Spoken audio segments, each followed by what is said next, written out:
चला, आता काय बघायचं आपल्याला? दादोबा पांडुरंग तळखरकर. दादोबा पांडुरंग तळखरकर त्यांना आपण काय म्हणतो? तर मराठी भाषेचे जे काही पाणिनी आहेत ते मराठी भाषेचे पाणिनी कोणाला म्हणतो आपण? दादोबा पांडुरंग तळखरकर यांना म्हणतो. त्यांच्याबद्दलची काय करायची आपल्याला आता माहिती बघायची आहे. बघा, पहिली महत्वाची गोष्ट अशी की दादोबा पांडुरंग यांचा जो काही जन्म आहे हा 9 मे 1814 मध्ये मुंबई या ठिकाणी झाला. त्यांचा जन्म कुठं झाला? मुंबईला झाला. त्यांचं जे काही मूळ गाव आहे ते मूळ गाव होतं त्यांचं तरखड, आणि या तरखड या मूळ गावावरूनच त्यांना तरखडकर हे आडनाव मिळालेलं आहे. हे तरखड गाव वसई जिल्हा ठाणे इथं आहे. ठाणे जिल्ह्यातील तरखड हे काय होतं? त्यांचं मूळ गाव होतं. आता दादोबा पांडुरंग यांचं महत्वाचं काय? तर दादोबा पांडुरंग हे जे काही आहेत यांचं प्राथमिक शिक्षण जे काही आहे ते बॉम्बे नेटिव्ह एज्युकेशन सोसायटी, म्हणजे आपण बॉम्बे नेटिव्ह एज्युकेशन सोसायटी बघितली होती, तर ती जी काही बॉम्बे नेटिव्ह एज्युकेशन सोसायटी आहे त्या बॉम्बे नेटिव्ह एज्युकेशन सोसायटीमध्ये काय झालं तर दादोबा पांडुरंग यांचं प्राथमिक शिक्षण झालं. मराठीच्या त्यांनी आधुनिक पद्धतीने अभ्यास केला होता म्हणून त्यांना मराठी भाषेचे पाणिनी असं म्हटलं जातं. सोबतच त्यांनी विविध संस्था किंवा सभा स्थापन करून काय केलंय की समाजामध्ये प्रबोधनाचं काम केलेलं आपल्याला पाहायला मिळतं. सगळ्यात महत्वाची गोष्ट काय तर त्यांना सरकारने राव बहादूर हा किताब दिला होता, कारण त्यांनी काय केलं होतं की 1857चा जो काही उठाव आहे त्या 1857च्या उठावामध्ये इंग्रजांसाठी काम केलेलं, जो काही भिल्लांचा उठाव आहे तो भिल्लांचा बंड जे काही आहे ते भिल्लांचं बंड त्यांनी मोडून काढण्यासाठी काय केलं होतं? काम केलं होतं. म्हणून त्यांना सरकारने राव बहादूर हाही काय केला होता? किताब दिला होता. तर बघा, एक एक एक एक गोष्ट काय करू आपण तर दादोबा पांडुरंग यांच्याबद्दलची बघूयात. त्यातली पहिली महत्वाची गोष्ट की त्यांचं सामाजिक आणि जे काही धर्म सुधारणाचं काम आहे ते बघूयात. आता पहिलं सगळ्यात महत्वाची संस्था म्हणजे मानव धर्म सभा. आता ही जी काही मानव धर्म सभा आहे त्या मानव धर्म सभेची सुरुवात 1844 मध्ये सुरत या ठिकाणी त्यांनी केली. बघा, हे महत्वाचं आहे. 1844 ला सुरत या ठिकाणी त्यांनी कोणत्या सभेची सुरुवात केली आहे तर जी काही मानव धर्म सभा आहे त्या मानव धर्म सभेची सुरुवात केली. आयोग आपल्याला इथे प्रश्न वारंवार विचारते की पहिल्यांदा कोणती सभा सुरू केली तर मानव धर्म सभा सुरू केली 1844 ला सुरत या ठिकाणी सुरू केली. आणि महत्वाचं काय तर मानव धर्म सभा सुरू करत असताना त्यांना मदत कोणी कोणी केली तर दुर्गाराम मंचाराम असतील, दीनमणी शंकर असतील, दलपतराम भागुबाई असतील, हे जे काही सगळे आहेत हे सगळे मानव धर्म सभेचे सदस्य होते आणि त्यांनी काय केली होती? मदतही केली होती. विश्वधर्म आणि बुद्धी प्रामाण्यवाद ह्या ज्या काही दोन संकल्पना आहेत या दोन संकल्पनांच्या माध्यमातून काय केलं होतं? मानव धर्म सभेने काय केलं होतं? काम केलं होतं. ईश्वर भक्ती हाच धर्म आहे. त्यानंतर नित्यक्रम विवेकानुसार करावे, व्यक्तींना विचाराचं स्वातंत्र्य असावे, असे जे काही तत्व आहेत अशी तत्व कोणी मांडली? मानव धर्म सभेने मांडली. आणि सगळ्यात महत्वाचं काय की पुढे जाऊन ही जी काही मानव धर्म सभा आहे सुरतला स्थापन केलेली ही कार्यकर्त्यांच्या अभावामुळे काय झाली तर बंद पडली. कार्यकर्त्याची नसल्यामुळे ही सभा जी काही आहे ती काय झाली आपल्याला बंद पडलेली पाहायला मिळते. त्यानंतर पुढची सभा आहे परमहंस सभा. आपण ज्यावेळेस इतिहासाचे लेक्चर बघितलेले आहेत त्याच्यामध्ये धार्मिक सुधारणाच्या याच्यामध्ये मी तुम्हाला परमहंस सभा शिकवलेली आहे. 1848 मध्ये जी काही मुंबई ठिकाण आहे त्या मुंबईमध्ये परमहंस सभेची स्थापना झालेली. आणि सगळ्यात महत्वाचं काय तर परमहंस सभा जी काही आहे ती गुप्तपणे काम करत असत. परमहंस सभा काय करत तर गुप्तपणे त्याच्या बैठका होत असत. आता परमहंस सभेचे कार्यकर्ते कोण कोण होते किंवा त्यांना परमहंस सभा स्थापन करण्यासाठी कोणी मदत केलेली, त्याचे सदस्य कोण कोण होते तर भाऊ महाजन असतील, आत्माराम पांडुरंग, सखाराम चव्हाण, त्यानंतर जे काही रामचंद्र जयकर आहेत, रामचंद्र बाळकृष्ण जयकर, इथं बाळकृष्ण झाले तिथं रामचंद्र बाळकृष्ण जयकर असं पण लिहून घ्या, रामचंद्र बाळकृष्ण जयकर. त्यानंतर जे काही भिकोबा चव्हाण आहेत ते भिकोबा चव्हाण. आणि अजून एक नाव महत्वाचं आहे लक्ष्मण हळबे. अजून एक महत्वाचं नाव कोणतं तर लक्ष्मण हळबे. हे जे काही आहे ते एक नाव काय करा थोडंसं लक्षात ठेवा. तर एवढे जे काही आहेत ते एवढे काय होते त्याचे सदस्य होते. आता महत्वाची गोष्ट काय तर जे काही रामचंद्र जयकर आहेत ते रामचंद्र जयकर काय होते तर बरीच वर्ष काय होते परमहंस सभेचे अध्यक्ष होते. रामचंद्र जयकर हे रामचंद्र जयकर बरीच वर्ष काय होते तर परमहंस सभेचे अध्यक्ष होते. या सभेच्या शाखा महाराष्ट्रामध्ये पुणे असेल, अहमदनगर असेल, रत्नागिरी, सातारा, बेळगाव इत्यादी ठिकाणी या सभेच्या काय झाल्या त्या स्थापना सभेची सुरुवात झालेली. परमहंस सभेची उद्दिष्टे काय होती तर मूर्तीपूजा करू नये, एकेश्वरवादाचा पुरस्कार करावा, अस्पृश्यता पाळू नये, सर्वांशी बंधुभावाने वागावे, हे काय होते त्यांचे उद्दिष्ट असतील किंवा तत्वज्ञान होतं. आणि हे सगळं आपण काय केलं तर परमहंस सभा बघत असताना पाहिलेलं आहे. आता ही जी काही परमहंस सभा आहे याच्या बैठकांमध्ये जे काही आपले दादोबा पांडुरंग आहेत ते प्रत्यक्षपणे सहभाग घेत नसत. मात्र जे काही सभेचे कार्यकर्ते आहेत त्या सभेच्या कार्यकर्त्यांसाठी त्यांनी काय केले होते, ग्रंथ लिहिले होते. त्यातला सगळ्यात महत्वाचा जो काही ग्रंथ आहे तो सगळ्यात महत्वाचा ग्रंथ म्हणजे धर्मविवेचन नावाचा ग्रंथ. कोणता ग्रंथ?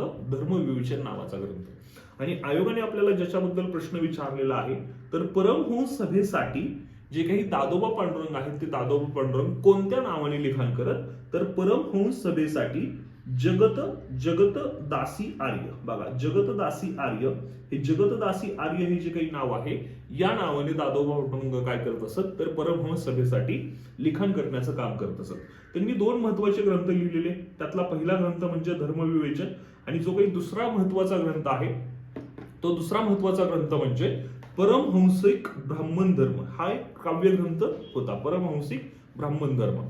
मुस्लिम असतील तसेच ख्रिश्चन लोकही जे काही आहेत ते परमहंस सभेचे काय होते, सदस्य होते. ही एक गोष्ट काय करा, लक्षात ठेवा. त्यानंतर पुढचं सगळ्यात महत्वाचं आहे की ज्ञानप्रसारक सभा. आता जी काही ज्ञानप्रसारक सभा आहे त्या ज्ञानप्रसारक सभेची स्थापना 1848 मध्ये मुंबईमध्ये झालेली. जे काही एल्फिन्स्टन कॉलेजमध्ये शिकत असलेले जे काही विद्यार्थी आहेत त्या एल्फिन्स्टन कॉलेजच्या विद्यार्थ्यांनी काय केली होती, तर ज्ञानप्रसारक सभेची काय केली होती, स्थापना केली होती. दादोबा पांडुरंग जे काही आहेत ते दादोबा पांडुरंग काय होते, ज्ञानप्रसारक सभा जी काही आहे तिचे आपल्याला अध्यक्ष बघायला मिळते. आता ज्ञानप्रसारक सभेची उद्दिष्ट काय होती? आजकाल आपल्याला आयोग जर तुम्ही बघितलं तर कोणती सभा आहे त्या कोणत्या सभेचे उद्दिष्ट काय आहेत असे प्रश्न वारंवार विचारताना बघायला मिळते. बघा, तर आपल्या देशांमध्ये बंधुभाव राहावा हा एक काय होता, त्याचा उद्देश होता की देशामध्ये काय राहावा, बंधुभाव राहावा. आणि दुसरा महत्वाचा उद्देश जो काही समाज आहे आपला त्या समाजामध्ये काय झाली पाहिजे, जागृती झाली पाहिजे. या दोन कारणासाठी जी काही ज्ञानप्रसारक सभा आहे ती 1848 मध्ये मुंबई या ठिकाणी काय करण्यात आली होती, स्थापन करण्यात आली होती. त्यानंतर पुढे जाऊन ज्यावेळेस प्रार्थना समाज स्थापन झाला त्यावेळेस जे काही तिन्ही तर्खडकर बंधू होते त्या तिघांचंही योगदान कशामध्ये होतं, तर जो काही आपला प्रार्थना समाज आहे त्याच्या स्थापनेमध्ये होतं. आता त्यांचं जर तुम्ही इतर कार्य बघितलं तर 1844 मध्ये मिठाच्या कराविरुद्ध त्यांनी मोर्चा काढला होता. 1852 मध्ये जी काही बॉम्बे असोसिएशन संस्था स्थापन केली होती, दादाभाई नौरोजी असतील किंवा नाना शंकर शेठ असतील, याच्यामध्येही त्यांचं योगदान होतं. त्यानंतर 1852च्या आसपास अहमदनगर संस्थान जे काही आहे त्या अहमदनगरमध्ये ते डेप्युटी कलेक्टर होते. 1857 सगळ्यात महत्वाचं आहे की 1857 साली जे काही जावरा संस्थान आहे त्या जावरा संस्थानामध्ये त्यांनी काय केला होता, तर जे काही भिल्ल आहेत त्या भिल्लांचा उठाव 1857 मध्ये मोडून काढला होता. म्हणून सरकारने त्यांना कोणती पदवी दिली होती, तर जी काही राव बहादूर पदवी आहे ती राव बहादूर सरकारने काय केली होती, त्यांना पदवी दिलेली होती. म्हणजे महत्वाच्या दोन गोष्टी इथं लक्षात ठेवायच्या की 1852 मध्ये ते अहमदनगरमध्ये काय होते, डेप्युटी कलेक्टर होते.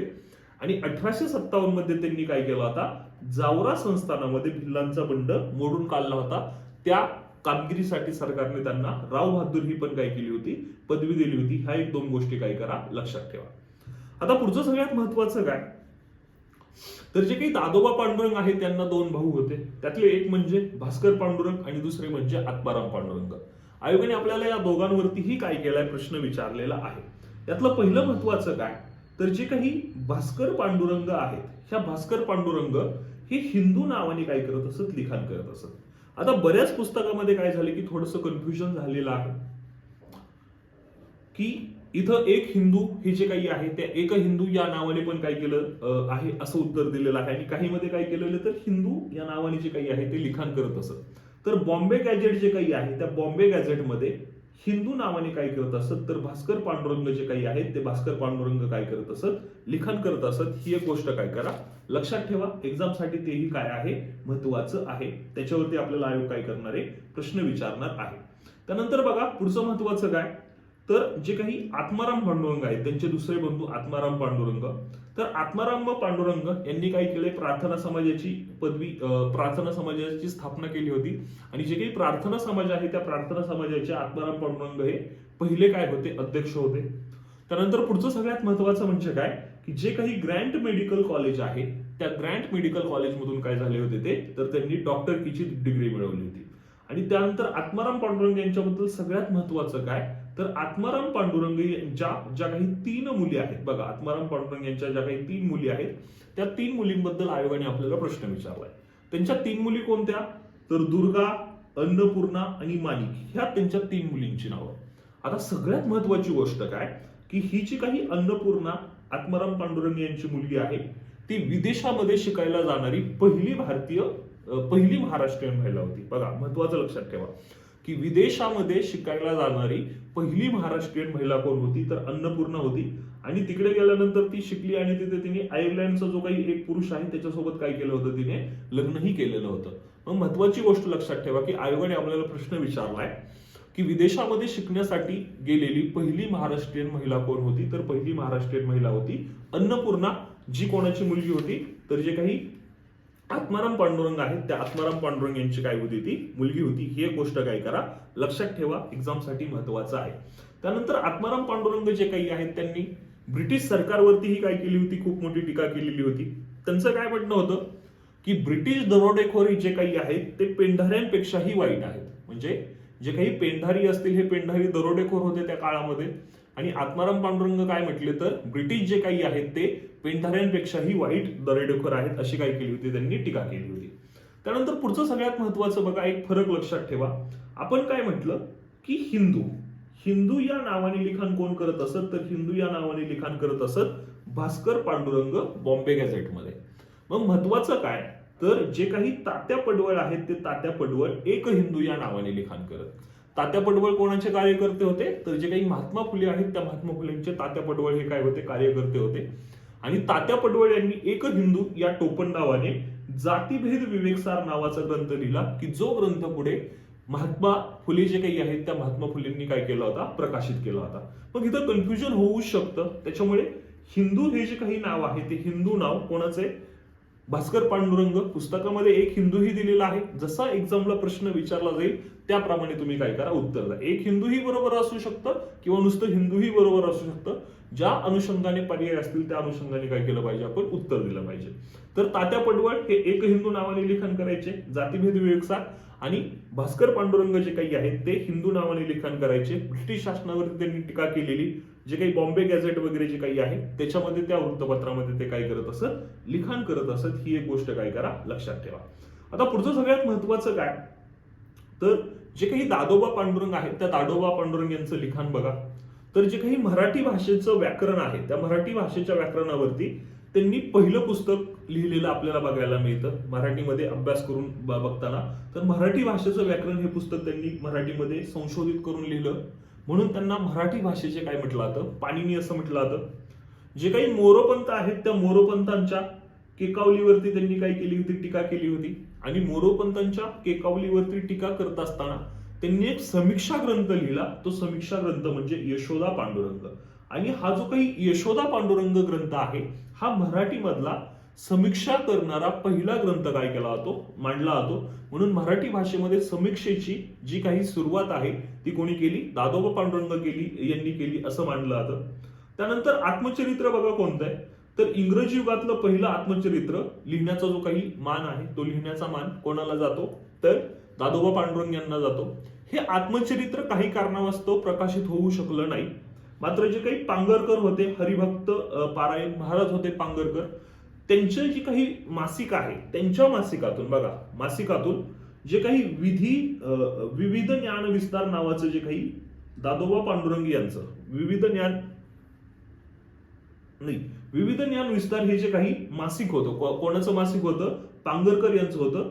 त्या मासिकातून ते जे काही आत्मचरित्राचे लेख होते दादोबा पांडुरंग यांच्या, त्या आत्मचरित्राचे लेख काय करण्यात आले होते, प्रसिद्ध करण्यात आले होते. हेही एक काय करा, लक्षात ठेवा.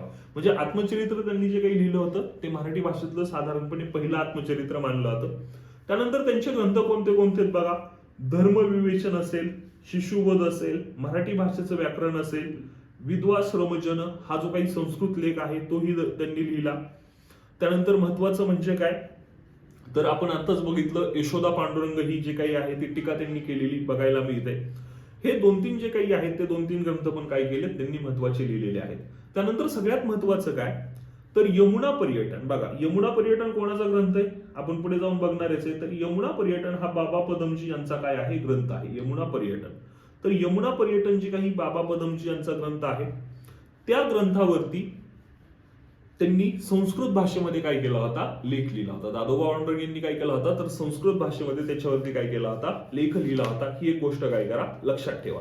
एक्झामसाठी ह्या सगळ्या गोष्टी ज्या काही दादोबा पांडुरंग यांच्याबद्दलच्या आहेत त्या अतिशय महत्वाच्या आहेत. दादोबा पांडुरंग यांच्याबद्दल आयोग तुम्हाला काय करतं, तर वारंवार काय करत असतं, प्रश्न विचारत असतं. आता बघा, महत्वाचे प्रश्न आयोगाने काय विचारलेत, तर अशी 3-4 वाक्य दिलेत आणि त्या 3-4 वाक्यामधून कोणता व्यक्ती दिलेला आहे असं ओळखायला सांगितलेलं आहे. आणि त्याच्यामधून आपल्याला काय समजतं, तर जे काही दादोबा पांडुरंग आहेत ते दादोबा पांडुरंग त्यातून ओळखायला मिळतात. त्यानंतर 3 जे काही आहेत त्या तिन्ही तर्खडकर बंधूंची नावं आपल्याला कंबाईन ग्रुप बी ला विचारली होती. त्यानंतर जे काही प्रार्थना समाज आहे त्या प्रार्थना समाजाबद्दल विचारले, परमहंस सभेबद्दल विचारलेलं आहे आणि राव बहादूर किताब वगैरे जे काही आहे त्याच्याबद्दलही विचारलेलं आहे. दादोबा पांडुरंग यांनी जे काही ग्रंथ लिहिले त्या ग्रंथाबद्दलही आपल्याला काय केलेत, आयोगाने प्रश्न विचारलेले आहेत. तर मग महत्वाचं एवढंच लक्षात ठेवा की दादोबा पांडुरंग जे काही आहेत त्यांना मराठी भाषेचे पाणिनी म्हणून ओळखलं जातं. ही गोष्ट महत्वाची लक्षात ठेवा. थांबूया तिथे. थँक्यू.